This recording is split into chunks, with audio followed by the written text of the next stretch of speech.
La Touchétie, dans l'est de la Géorgie. Une région isolée aux confins de l'Europe, à la frontière russe. Je traverse plein de villages abandonnés. Ça m'attriste profondément de voir ça. Les routes sont dangereuses. Les infrastructures de l'ère soviétique sont délabrées et les habitants ont presque tous émigré à l'étranger. Mais Gueorgui espère sauver sa région grâce au tourisme d'aventure. Ça te plaît ici? Beaucoup. Je suis bien décidé à développer le tourisme en Touchétie. Je veux que les habitants reviennent travailler ici. Sa tante Lia est du même avis. Mon plus grand rêve serait que mes enfants reviennent vivre définitivement en Touchétie. Elle aussi veut croire en l'avenir de cette région.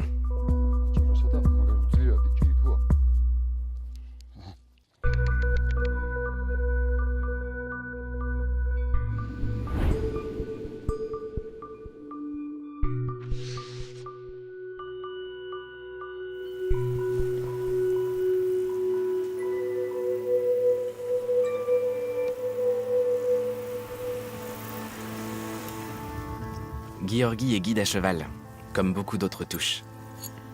Depuis des siècles, ils font le lien entre le monde extérieur et les bergers dans les hautes montagnes du Caucase, inaccessibles en voiture. Mais les bergers sont de moins en moins nombreux, rebutés par les conditions de travail trop pénibles. Alors pour gagner leur vie, les guides à cheval comptent sur les touristes.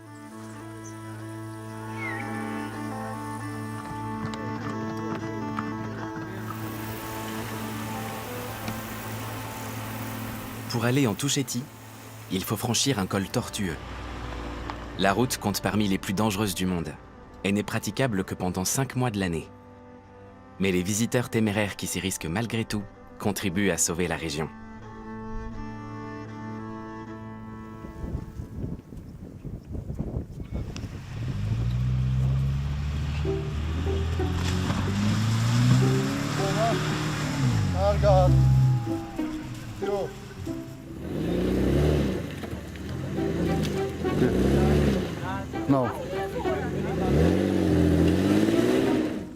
Gueorgui vient à l'aide d'un groupe de touristes étrangers. Comme souvent, les voitures se sont embourbées.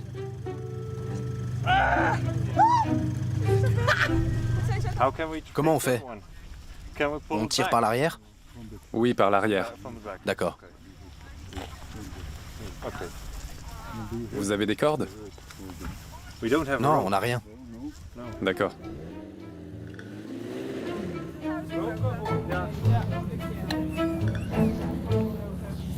Heureusement, il y a les longes des chevaux de Gueorgui et des planches. Oui, allez-y.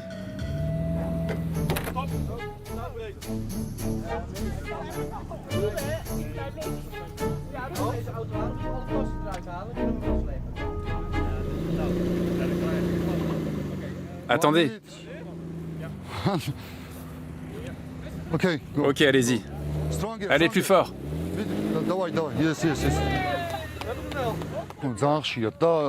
C'est fréquent, parce que jusqu'au mois d'août, c'est très humide ici. Les touristes empruntent les routes indiquées sur Google Maps, sauf que la vraie route n'est pas sur Google Maps. C'est un vrai problème, et ça arrive tout le temps. Quand les voyageurs comprennent que c'était une très mauvaise idée, c'est trop tard. Mais bon, ça ne me dérange pas. Laisse-la là, on en a besoin tous les jours. Merci beaucoup. Je t'en prie. Au revoir.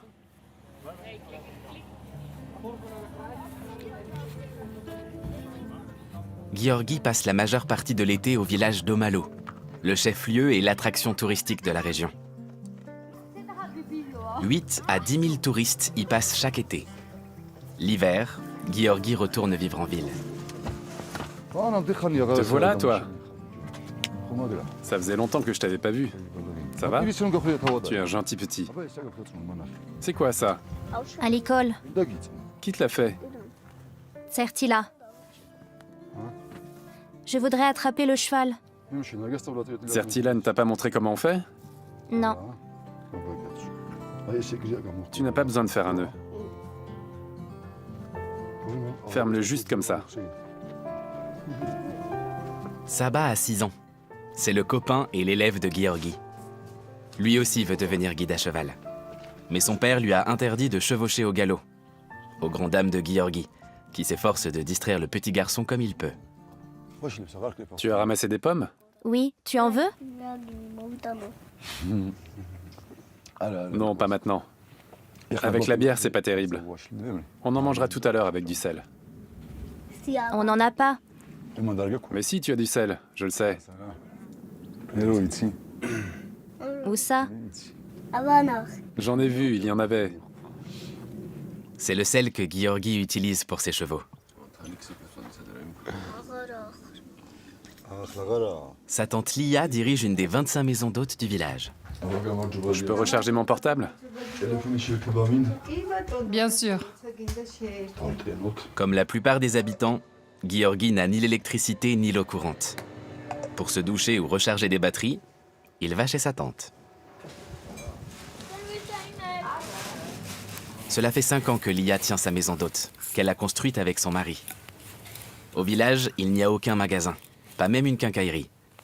Alors pour vivre ici et gagner sa vie, il faut travailler dur et presque tout faire soi-même. Je tricote des chaussettes traditionnelles en laine du pays. Je les vends aux touristes et à mes clients. Ça me prend beaucoup de temps et pourtant je ne peux pas me permettre de les vendre trop cher. L'hiver, elle travaille aussi comme couturière dans la petite ville d'Alvani, de l'autre côté du col. Mais c'est son activité hôtelière qui lui assure la majeure partie de son revenu. Aujourd'hui, on compte en Touchéti une 60aine de maisons d'hôtes, mais pas un seul supermarché. Les denrées alimentaires et les 1000 petites choses du quotidien doivent être acheminées par le col. Lia attend son fils Tato, qui lui remonte ses courses. Les parents de Gueorgui travaillent en Italie. Une de ses sœurs fait ses études en Allemagne, tandis que l'autre habite dans une petite ville de la vallée. Gueorgui aussi a tenté sa chance à l'étranger. Mais il était à peine arrivé à l'aéroport que sa région et ses amis lui manquaient déjà. Ce que j'aimerais par-dessus tout, c'est que les Touches reviennent vivre au village. Et qu'il y ait des touristes aussi. On aime recevoir. En général, les Géorgiens sont très accueillants. Mais ce qui serait vraiment bien, c'est que le village soit entièrement repeuplé par des gens d'ici, et ensuite que les étrangers viennent. Aujourd'hui, il emmène des touristes en excursion. Avant, il répare les brides traditionnelles. J'espère que l'élevage traditionnel ne se perdra pas. Autrefois, c'était très répandu. Il y avait bien plus de chevaux et de guides. Pareil pour les bergers et les vachers. Ils sont beaucoup moins nombreux aujourd'hui, mais on reste optimiste. Gueorgui est profondément attaché au patrimoine de son peuple. Les tours de guet, la religion et les sépultures animistes, ou encore l'artisanat. Pour la plupart des touristes, en revanche, c'est surtout un décor spectaculaire.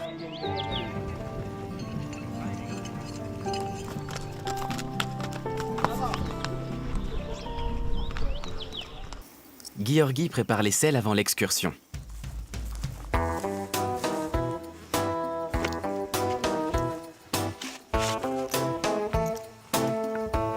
Il se lance aussi dans un nouveau projet.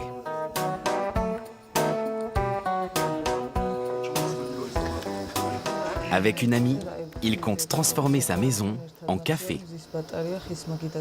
Une machine à café, des tables en bois, des couverts. Et les trucs pour s'asseoir, des poufs. Là-bas, ce sera la cuisine. Et là? Il faut bien qu'on s'installe quelque part. Sous des tentes. Ok. Leur idée est de proposer des boissons et des repas, mais aussi des emplacements de camping, des randonnées à cheval et une vraie machine à café. Et l'électricité? On en aura besoin pour un tas de choses. Le frigo, la machine à café, le lave-linge. Un lave-linge aussi? Oui, au début on pourra se débrouiller sans, mais au bout d'un moment ça sera nécessaire. Il faudra aussi qu'on ait l'eau courante. Natia aimerait tenir le café avec la sœur de Giorgi. Cela permettrait à celle-ci d'avoir un travail à Omalo et de rentrer au pays. Mais ce n'est pas pour tout de suite. Quand il y aura du vent, ce sera compliqué. Il pleuvra à l'intérieur. Les deux amis ont déjà fait une demande d'aide à l'État. La plupart de ceux qui tiennent une maison d'hôte ou un hôtel sont assez âgés. Alors on espère que notre idée encouragera les plus jeunes À revenir au pays. et à réaliser leurs propres projets. Ils doutent que leur demande de subvention aboutisse, ce qui ne les empêche pas d'être bien décidés à concrétiser leur idée. Ce serait bien si tu construisais une dépendance ici, comme l'IA. Pourquoi faire? Une salle de bain, par exemple. C'est pas la place qui manque.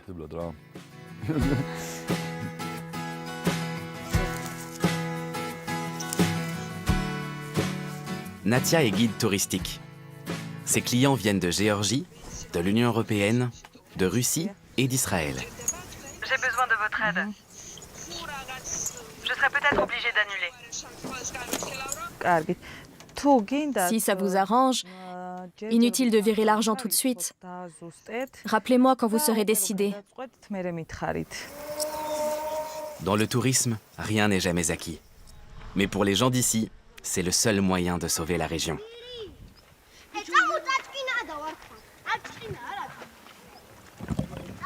Giorgi continue de préparer son excursion. Allons-y. Tu commences par quoi? Les antérieurs.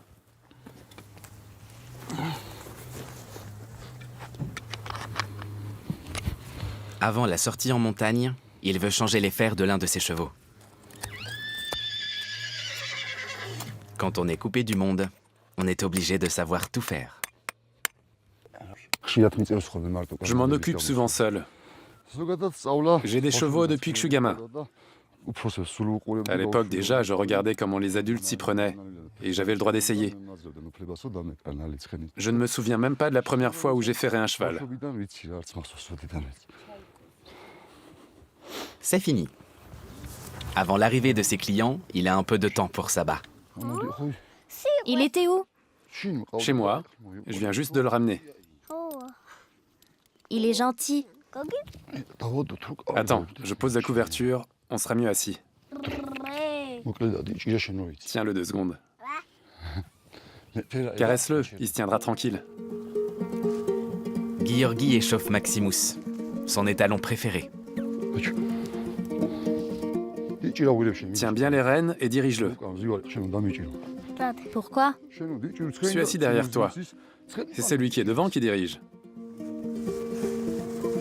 Giorgi possède 22 touchines, une race dont les origines remontent à l'époque romaine. Ces chevaux ont la réputation d'être courageux, placides et dociles. Giorgi les élève, les dresse, les soigne et les mène à travers les montagnes. Mais l'IA le sait, tout le monde n'est pas fait pour travailler avec des chevaux. Seulement, il n'y a pratiquement pas d'autre emploi ici. 2 de mes fils vivent à l'étranger, en France et en Irlande. Ma fille habite à Albany et Tato est resté ici. D'ailleurs, elle l'attend avec impatience. Une fois par semaine, c'est lui qui monte le ravitaillement de la vallée pour l'IA et ses clients. Ça va? Bien, et toi? La vallée est à 70 km du village. Un trajet de 4 heures en voiture, à condition que la météo le permette et que la route ne soit pas coupée par des chutes de pierres. Ici, il n'y a pas un seul supermarché et pas de station-service. On doit tout faire venir d'Albany ou de Tel Aviv. La seule chose qu'on peut trouver ici, ce sont les produits laitiers. En ce moment, l'IA héberge 10 clients. Au village, seuls les hôteliers ont l'électricité. On a des panneaux solaires pour l'alimentation en électricité et en eau courante et pour faire marcher les fosses septiques qu'on a construites nous-mêmes. Du temps de l'Union soviétique, il y avait l'électricité. À la fin des années 70, Omalo disposait d'une école, d'un jardin d'enfants, d'une bibliothèque et d'une chaîne de télé locale. Mais la chute de l'URSS a entraîné l'effondrement de l'économie et la disparition des infrastructures. Aujourd'hui, le tourisme est la seule ressource de la Touchétie.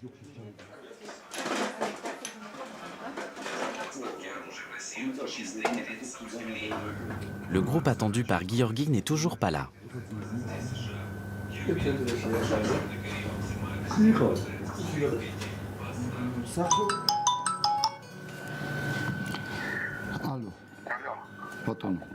Allô, Georgi. Oui? On a appelé hier pour réserver une excursion à cheval. Mais aujourd'hui, il fait trop chaud. Est-ce qu'on peut la remettre à demain? Oui, bien sûr. Si vous trouvez qu'il fait trop chaud et que ça vous gêne, on n'a qu'à repousser à demain. Comme vous voulez. Je vous rappellerai demain. Merci de m'avoir prévenu.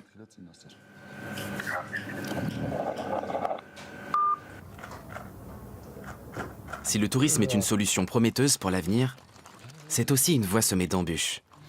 La météo est imprévisible, les routes sont dangereuses et la saison est courte. L'été, les 31 guides à cheval de Touchétie travaillent beaucoup généralement. Mais à partir d'octobre, ça devient plus calme.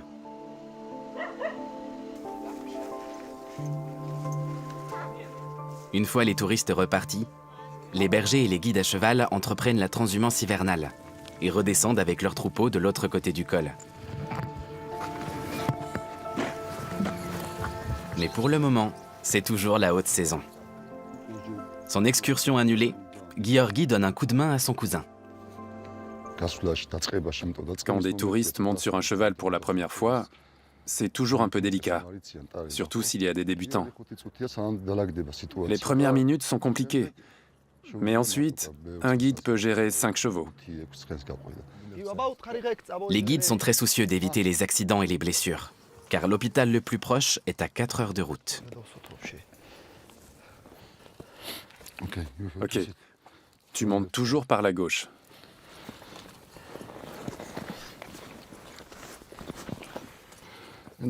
Droite et gauche.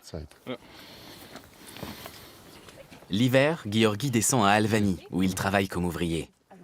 Ici, la vie est complètement différente.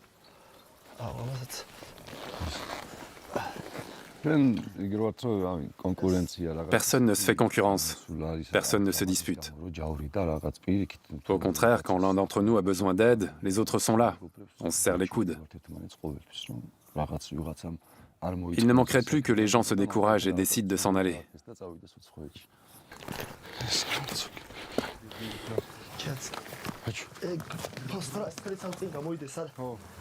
Alors quand les touristes font faux bond, les guides en profitent pour donner un coup de main à ceux qui en ont besoin. David, tu peux m'aider s'il te plaît? Des bonbonnes d'eau remplies d'essence.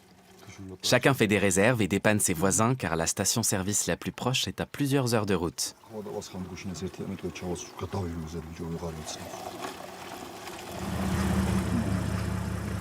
Vous avez besoin d'aide? Non, tout va bien.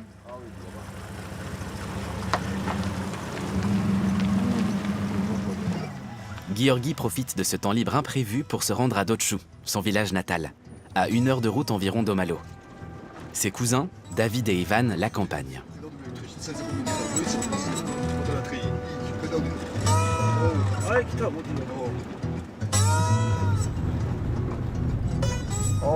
La route est étroite mais praticable. En revanche, quand on va à Tchécho, elle est tellement cabossée qu'on ne peut pas éviter les nids de poules. On est obligé de passer dessus.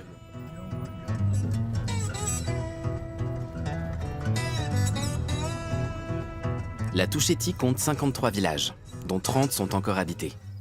Du moins en été. C'est le cas de Dotshu, où les 3 hommes ont grandi.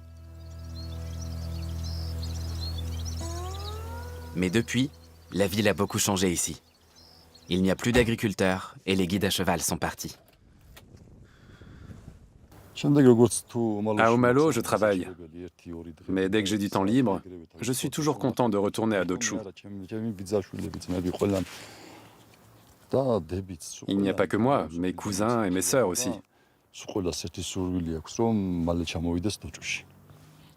Le village est tout pour nous.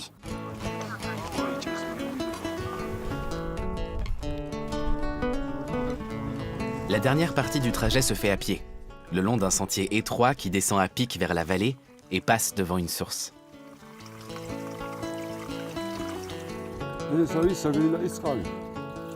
Son eau a le goût de l'enfance. Vas-y, donne. Moi aussi, j'en veux.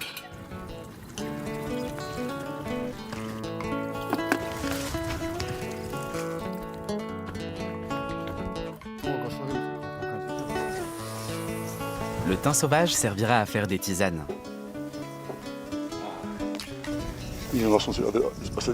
Je me souviens encore quand les colis en provenance de la vallée arrivaient au village. On appelait Gogruta, à qui ils étaient adressés. Tout le monde nous entendait.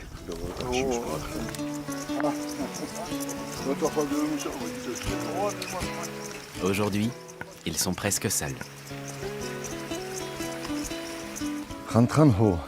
Parfois, je m'ennuie. Mais ça dure 5 minutes, et après, j'oublie. Ceux qui pensent que vivre loin des villes est anachronique ne connaissent pas le sens de ce mot. D'ailleurs, Giorgi rêve de revenir vivre à Dotchou. On a grandi tous ensemble dans ce village. Mais aujourd'hui, tout a changé. Tout le monde est parti. Beaucoup se sont installés à l'étranger. Leurs enfants sont nés et grandissent là-bas. Ils ne reviennent qu'une fois tous les 7 ou 8 ans, pour 4 ou 5 jours. Giorgi voudrait préserver l'héritage de ses ancêtres à Dotchou et prendre le temps de vivre. Allez, on trinque. À notre village, à la Géorgie, à notre patrie.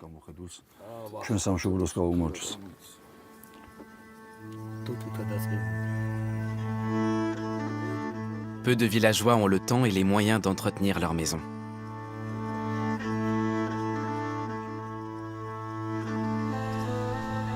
Cette région, à la frontière entre l'Orient et l'Occident chrétien, est encore sauvage et authentique. Mais si le tourisme est une source de revenus, il bouleverse aussi la vie des Touches. Lia prépare le déjeuner. Aujourd'hui au menu, des khinkali, de grosses ravioles fourrées à la viande hachée ou au fromage et aux pommes de terre. Si Lia tombait malade ou que ses placards étaient vides, ses clients seraient bien ennuyés car il n'y a pas de restaurant dans le village. Alors elle a toujours quelque chose à faire.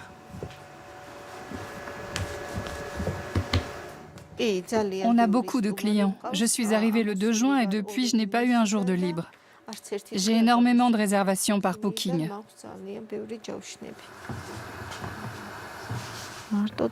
Ici, on ne peut pas vivre uniquement du tourisme, parce qu'on a beaucoup de frais. En ce moment, mon mari est chauffeur. Après la saison, il travaillera comme ouvrier. Lia fait tout pour que ses clients se sentent bien chez elle. Son but est que tous ceux qui ont découvert la Touchetti y reviennent un jour. Saba et son père rentrent d'une excursion. Attention, ne saute pas. Giorgi leur donne un coup de main.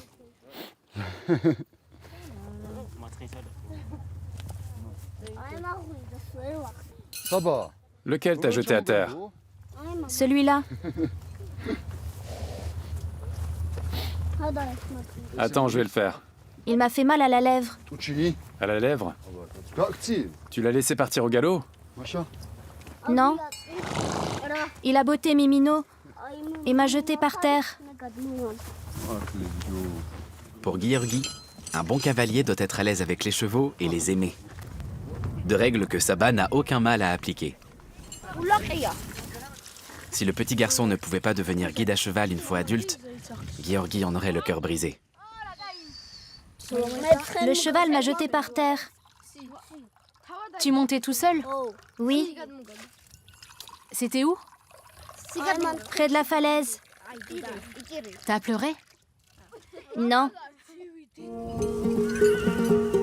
Ici, les enfants et les chevaux sont libres comme l'air. sauf quand il travaille le lendemain. On l'attache, Saba? Amène-le-moi.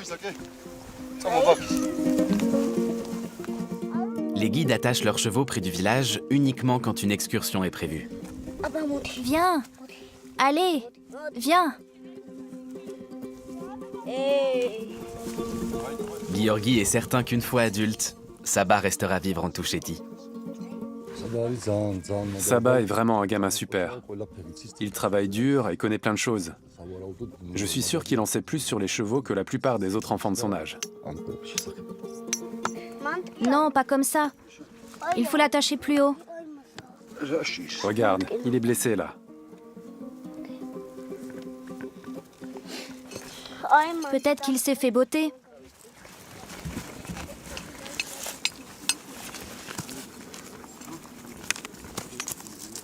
Lia, elle, déplore que 2 de ses enfants ne soient pas rentrés en Touchétie depuis des années.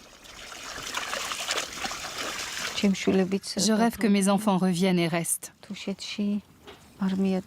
bien qu'ils aient envie de revenir nous voir au moins une fois par an. C'est mon plus grand rêve. C'est aussi celui de nombreux touches.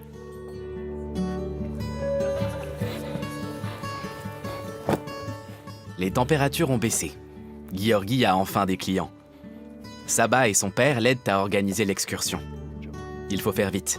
Les nuages s'amoncellent dans le ciel. Ici, en montagne, on ne s'inquiète pas de la météo. De toute façon, le temps change 3 ou 4 fois dans la journée. Même les touristes ne s'en préoccupent pas. Ça dépend d'où ils viennent, mais en général, ils sont contents. Il y en a même qui préfèrent quand il pleut. Mais trop, c'est trop.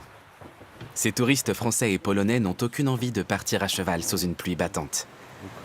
Le groupe va-t-il annuler la randonnée? On n'avait pas laissé des trucs dehors, nous? Nice weather.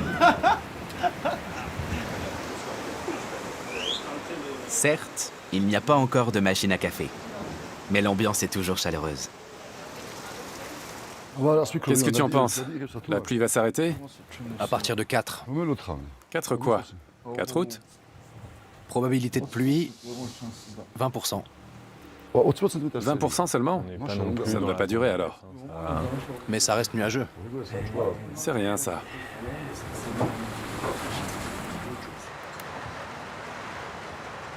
Giorgi essaie de réchauffer l'atmosphère avec de la tisane de thym sauvage et du café instantané. C'est toujours bien d'avoir un groupe sympa avec des gens agréables. Ça nous facilite la tâche.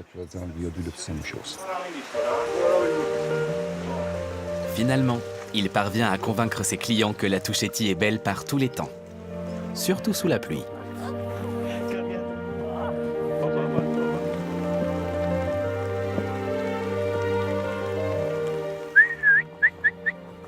Il te plaît? Oui, beaucoup. C'est un très bon cheval. Il est puissant et rapide. Il est super, Maximus.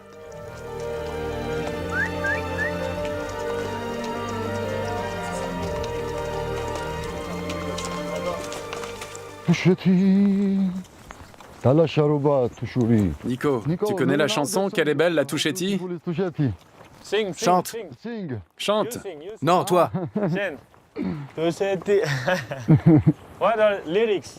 C'est quoi les paroles de la chanson sur la Touchétie? Qu'elle est belle, la Touchétie.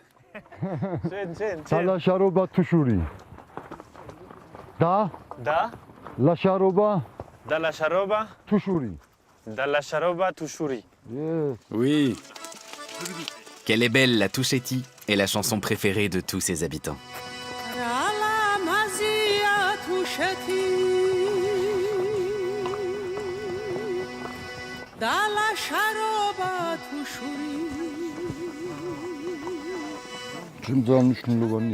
C'est important de préserver cette région.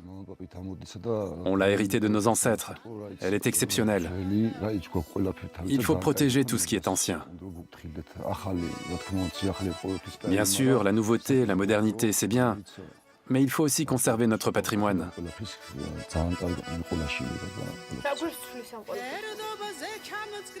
Le tourisme est en train de changer tout ça. Mais on fait de notre mieux pour adapter nos traditions de manière intelligente.